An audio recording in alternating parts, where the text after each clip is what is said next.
Forget the colorful drawings and smiling animals.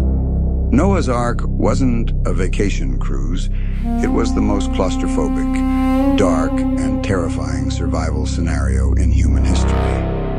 Imagine being locked in a colossal wooden box, surrounded by the sound of an entire world drowning outside, while the smell of thousands of animals, the absolute darkness, and the violent swaying of the abyss's waters tested the sanity of just 8 people.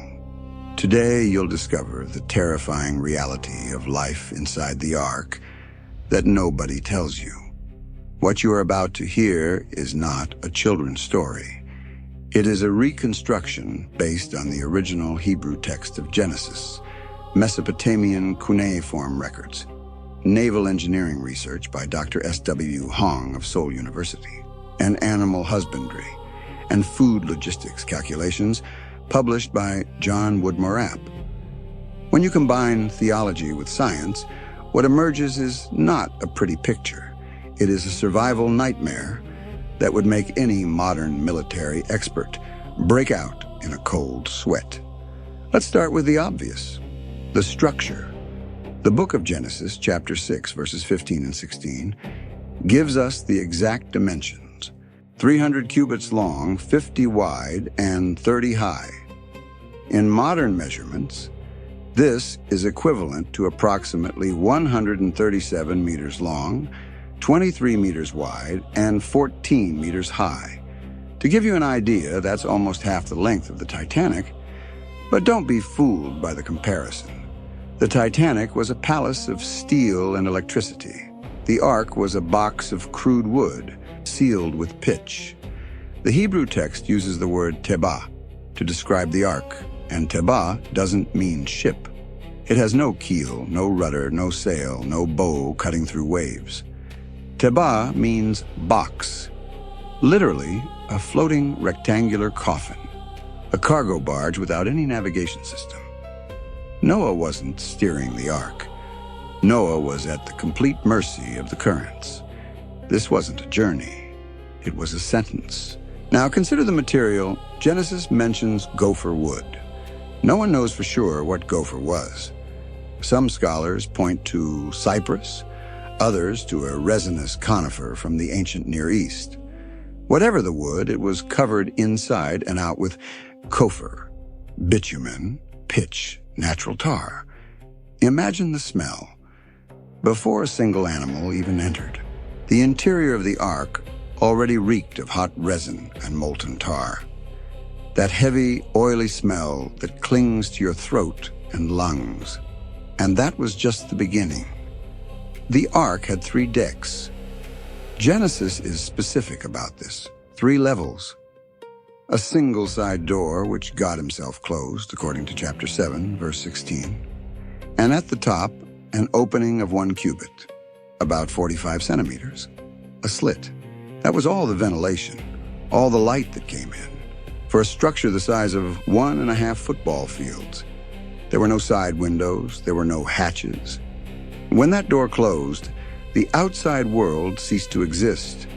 Noah, his wife, his 3 sons, Shem, Ham, and Japheth, and their 3 daughters-in-law were sealed in the dark, 8 human beings, in a wooden box, in the midst of the apocalypse. Now consider the internal engineering. No architectural plans have been preserved, but the logic of survival allows us to reconstruct them.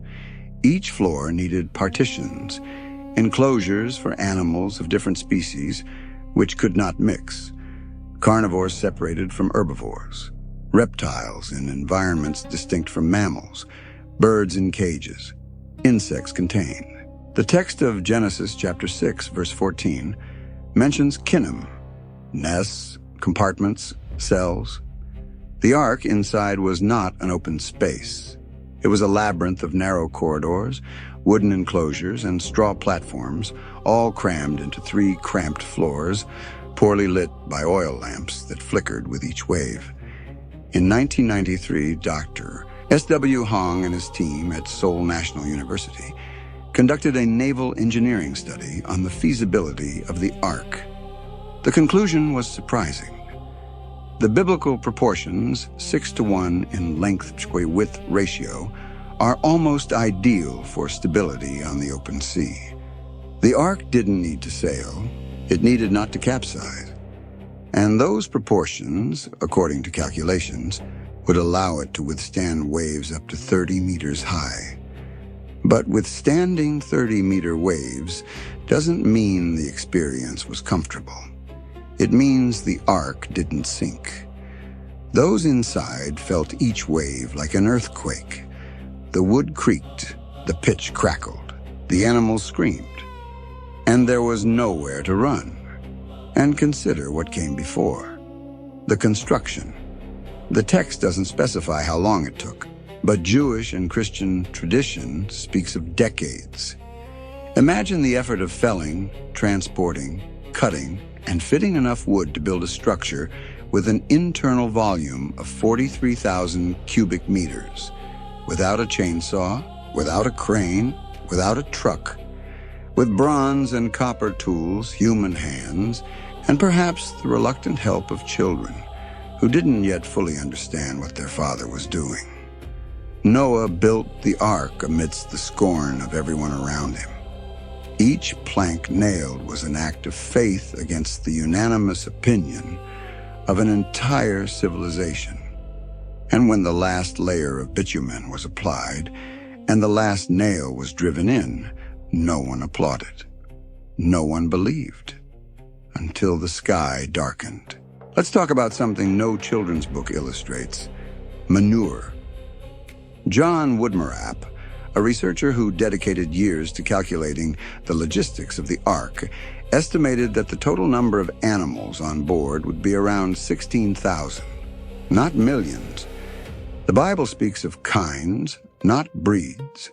2 of each unclean species, 7 pairs of each clean species, and the birds. Woodmarapp calculated that most of the animals on board would be small to medium size, from the size of a domestic cat to a sheep.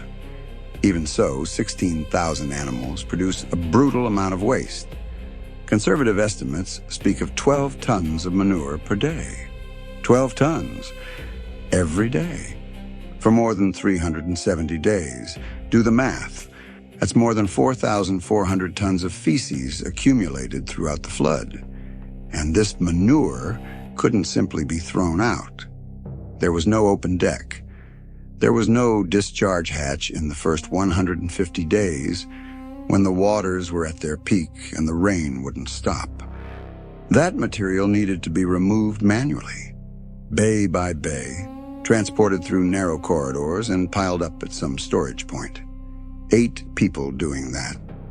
Now add the urine, add the spilled water from the drinking troughs, the rotting food, the soaked straw, the humidity of the air saturated with vapor because it rained incessantly outside, and the ventilation was a mere 45-centimeter crack. The internal temperature of the ark, according to thermal models based on the metabolic heat of 16,000 animals in a confined space, could easily exceed 35 degrees Celsius. Combine that with a relative humidity above 90%. What you have is a tropical greenhouse, dark, fetid, and noisy. A wooden hell floating on the waters of judgment. And the methane? 12 tons of manure a day produce significant volumes of methane gas. In confined spaces, accumulated methane is explosive.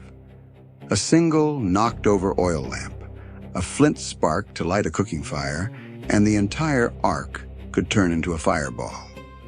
Noah wasn't just facing the flood outside. He was facing the possibility of an explosion inside. Every breath was a survival calculation. The air was heavy, the smell unbearable. The mixture of feces, urine, animal sweat, hot bitumen, and decaying vegetation created an atmosphere that would nauseate any modern human being within minutes. And then there was the problem of disease. 16,000 animals confined in an enclosed space produce more than just manure. They produce pathogens, bacteria, parasites. In the ancient world, the concept of veterinary quarantine didn't exist. If an animal developed an intestinal infection, the contaminated excrement came into contact with the straw, which came into contact with the hands of those cleaning the stall, which came into contact with the food. An invisible and relentless chain of transmission. Ticks, fleas, and lice jumped from species to species and from animals to humans. The possibility of zoonoses, diseases transmitted from animals to people, was constant. Noah didn't need a flood to die. An epidemic inside the ark itself was enough. Each day without serious illness was, in itself, a silent miracle. And then, darkness. Forget the image of a cozy cabin with golden lamps. The oil for the lamps was a finite resource. Every drop burned was a drop less for the following months. It's almost certain that most of the ark remained in total darkness most of the time. The corridors between the stalls, the lower decks where the larger animals were kept, the corners where dung accumulated, all plunged into absolute blackness. And in that darkness, the sounds, the grunting of stressed animals, the scraping of hooves on wet wood, the flapping of wings, the squealing of rodents, and above all, the constant muffled and oppressive roar of the waters outside, pounding against the hull like giant fists trying to break down the door. Now let's talk about what was happening outside, and about what Noah and his family could hear. Genesis chapter 7 describes the beginning of the flood with terrifying precision. Verse 11. On that day, all the fountains of the great deep burst forth, and the floodgates of the heavens were opened. The Hebrew text uses Tehom Rabbah, the great deep. It wasn't simply rain. The text describes a simultaneous geological and atmospheric event. Underground springs exploding. The sky pouring water on an industrial scale. Some creationist geologists, such as Dr. John Baumgartner of Los Alamos National Laboratory, have proposed the plate tectonics catastrophism model, in which the flood would have involved the collapse of the Earth's mantle, generating tsunamis, volcanic eruptions, earthquakes of incalculable magnitude, and hypercatastrophic rainfall fueled by the violent evaporation of the oceans. If this model is correct, or even partially correct, what Noah heard inside was not the gentle sound of rain on a roof. It was the roar of a planet being torn apart. Imagine the sound of an underwater earthquake. Imagine the roar of a column of water being hurled upwards from a fissure in the ocean floor. Imagine the impact of waves 15, 20, 30 meters high crashing against the hull of a wooden box. The sound would be deafening, constant, without pause. For 40 days and 40 nights, according to the text, the rain did not stop. And then, even when the rain ceased, the waters continued to rise for 150 days. But there is something worse than the sound of destruction, the sound of voices. The text of Genesis doesn't detail this, but Jewish tradition, preserved in the Midrash and the Talmud, does. The Midrash Rabbah describes the people of the antediluvian world running to the mountains, climbing trees, clinging to each other as the water rose, and screaming for help, banging on the sides of the ark, begging to get in. And the ark was sealed. God had locked the door. No one could open it, not even Noah. Think about the psychological toll of that. Noah had preached for years. Tradition says 120 years, warning that judgment was coming. No one believed him. They laughed at him. They mocked him. And now those same people were outside, in the water up to their necks, with children in their arms screaming his name. And Noah was inside, in the dark, listening to everything, unable to do absolutely anything. This is not a pretty story. This is a trauma that would destroy any human mind. And it lasted for days, until the screams stopped, And the silence that followed the screams was probably even worse. And here it's important to note something that many ignore. The flood tradition is not exclusive to the Bible. The Epic of Gilgamesh, found on cuneiform tablets in the library of Ashurbanipal in Nineveh, tells an almost identical story. A man named Utnapishtim, a giant boat, a universal flood, animals saved. The even older epic of Atrahasis repeats the pattern. Flood traditions appear among the Greeks with Deucalion, among the Hindus with Manu, among the indigenous peoples of the Americas, Oceania, and sub-Saharan Africa. There are more than 200 accounts of catastrophic flooding in cultures around the planet. Something happened, something too big to be forgotten and too terrible to be remembered clearly. The sound of the waters echoed in the collective memory of all humankind. Noah wasn't a cartoon hero smiling in a colorful boat. Noah was a 600-year-old man, according to the biblical text, locked in a floating tomb, listening to an entire civilization being wiped out while trying to keep 8 people alive and 16,000 animals fed in a hell of wood, darkness, and dung. Genesis chapter 9, verse 21, tells us that after leaving the ark, Noah planted a vineyard and got drunk until he fell naked inside his tent. Scholars have debated for centuries why Noah did this. The answer may be much simpler and much more human than any elaborate theology. He was broken inside. Noah drank to forget. How could 8 people care for 16,000 animals, 24 hours a day, 7 days a week for more than a year? The honest answer is, on their own, they probably couldn't have taken care of it. There are 2 schools of thought among scholars who take the account seriously. The first and oldest is the theory of divine hibernation. The Midrash Tanchuma, an ancient rabbinic text, mentions that God induced the animals into a state of dormancy for most of the flood, a kind of supernatural torpor. This would drastically reduce the need for food, cleaning, and handling. The animals would sleep. Noah would survive. But not all scholars accept this interpretation. The second, more rationalist school argues that the management was possible, although brutally exhausting, if combined with primitive stocking techniques and automation. Woodmorap proposed gravity-fed trough and drinking systems that would allow water distribution without each stall being visited individually. Slow-release feeders made of wood or ceramic could keep grain and hay available for days. Sloping floors with cracks could allow urine to drain into collection channels on the lower levels, reducing the need for constant cleaning. Even with these adaptations, the workload was inhumane. We're talking about shifts of 16, 18 hours a day. No real rest, no days off, no substitutes. If Sem got sick, the other 7 had to cover his part. If Ham got hurt, a twisted knee in a slippery hallway, a cut infected by a splinter of wood, the whole operation was at risk. There was no doctor. There were no antibiotics. There was nothing but 8 pairs of hands, wooden and bronze tools, and the faith that it would all end.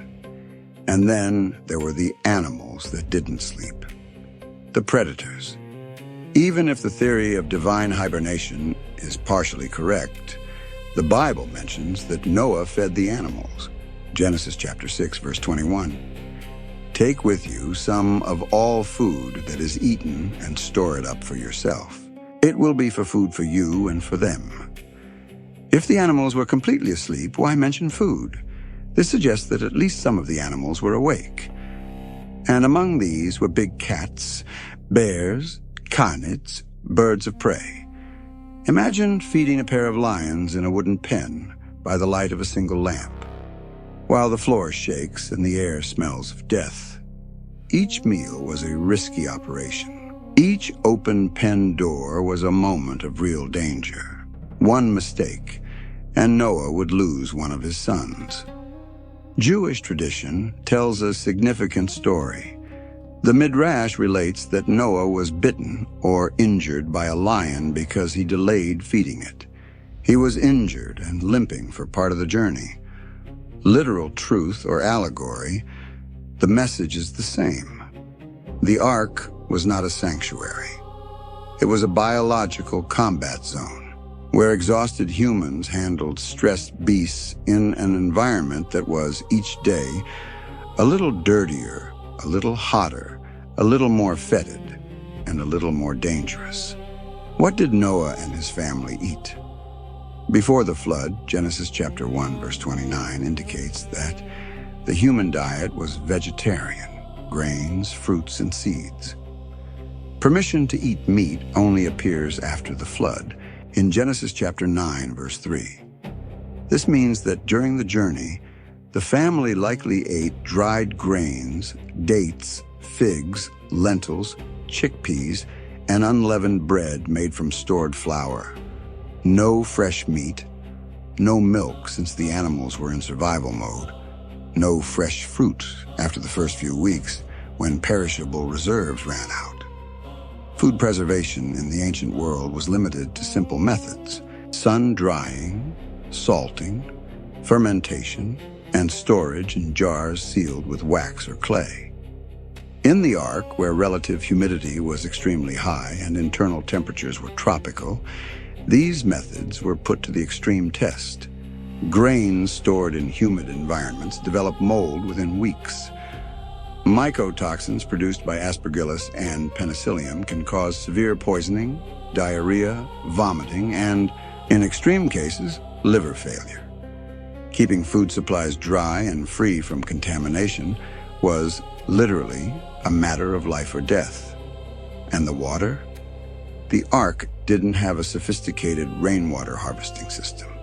It's possible that cisterns or leather water skins were used to store water before boarding, but stagnant water in hot environments becomes a breeding ground for bacteria in a few days. Dysentery, cholera, intestinal infections, any of these diseases, in an environment without medicine, could have killed the entire family. Every sip of water was an act of trust. Every meal was a gamble against contamination. There was also the question of seeds. Noah wasn't just surviving the flood. He was carrying the future. Each sack of grain was both food and genetic material to replant the earth. Each handful of wheat eaten was a handful of wheat that would not be sown later.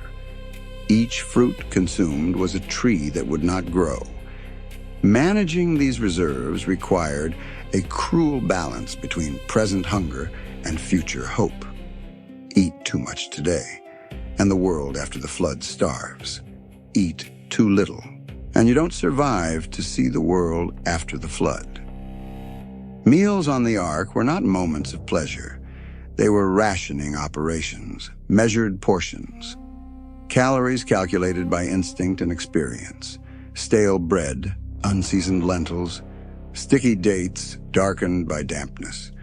Everything consumed in the dark, sitting on a damp wooden floor, while the sounds of animals echoed all around, and the smell of bitumen and manure permeated every bite. If the ark were a modern survival program, the participants would have given up in the first week. We need to talk about the most underestimated factor in this whole ordeal: time. Genesis is meticulous with dates. Chapter 7, verse 11. Noah entered the ark on the 17th day of the second month of his 600th year. Chapter 8, verse 14. Noah left the ark on the 27th day of the second month of the following year. That's 370 days, 1 year and 10 days, not 40 days. 40 days was the period of the rain. The total stay in the ark was more than a year, 370 days. Without seeing the sun, without feeling the wind on my face, without setting foot on the earth, without seeing the horizon, without hearing the song of birds in freedom. Only the cawing of birds caged in a dark basement. 370 days of suffocating routine, waking up in the dark, feeding animals, removing manure, checking supplies, fixing leaks, sleeping a few hours in a wooden bunk that wouldn't stop rocking, and repeating it all the next day. Modern psychology has a word for it: extreme confinement. NASA studies on long-duration space travel document the devastating effects of prolonged isolation in small spaces, chronic irritability, depression, paranoia, insomnia, loss of appetite, interpersonal aggression, and emotional collapse. And these studies involve trained astronauts with external communication, digital entertainment, and reasonably good food. Noah had none of that. Noah had darkness, smell, and faith. The family tensions must have been unimaginable. 8 people who couldn't be apart from each other. No privacy, no personal space. Every marital argument echoed through the wooden corridors. Every moment of a child's frustration was heard by all. Every sleepless night was involuntarily shared. And on top of all that weighed the awareness that the entire world, everything they knew, neighbors, markets, landscapes, cities, no longer existed. They were the last ones. And the weight of being the last ones, of carrying all of humanity on their shoulders, was a pressure that no survival manual teaches you how to bear. There was also monotony. There were no books. Cuneiform writing existed, but scrolls and libraries lay beneath miles of water. There was no music, except perhaps the sound of a voice singing to maintain sanity. There was no horizon to gaze upon, no landscape to rest the eyes on, only wooden walls, the uneven glow of a lamp when there was oil to light it, and the endless sounds of animals. 370 days is enough time for a human being to question everything: their faith, their decisions, their sanity, and even their will to continue living. The ark was not just a physical prison, it was an existential ordeal. And Noah had no counselor, psychologist, or chaplain. He had only the promise of a God who, outside, was destroying everything that existed.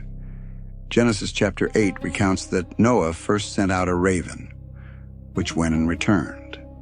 Then a dove. The dove returned with an olive leaf in its beak. The third time, the dove did not return. So Noah removed the covering of the ark and looked out. Try to imagine that moment. After 370 days in the dark, Noah's eyes met the sunlight. The shock would be physical. Pupils dilated for months, accustomed to the darkness of lamplight, suddenly struck by the full light of day. Pain, involuntary tears, temporary blindness. And when his vision finally adjusted, what Noah saw was not paradise. There was no green grass waiting. There were no flowers. There were no trees laden with fruit. What Noah saw was a cemetery, a planet covered in mud, sediment, destruction. If the flood was global, as the text states, the post-flood landscape was a gray mud desert as far as the eye could see. No vegetation, no color, uprooted tree trunks, displaced rocks, and among the mud, the remains, bones, carcasses, the swollen and decomposing bodies of an entire humanity, of animals, of everything that breathed and wasn't on the ark. The smell, after a year of partially submerged decomposition, would be indescribable. A mixture of putrefied organic matter, sulfurous sludge, and exposed minerals. The open air, for which Noah had waited an entire year, smelled of death. Noah stepped onto this world. He descended the ramp of the ark with his family. He released the animals, and he offered a sacrifice to God. Genesis chapter 8, verse 20.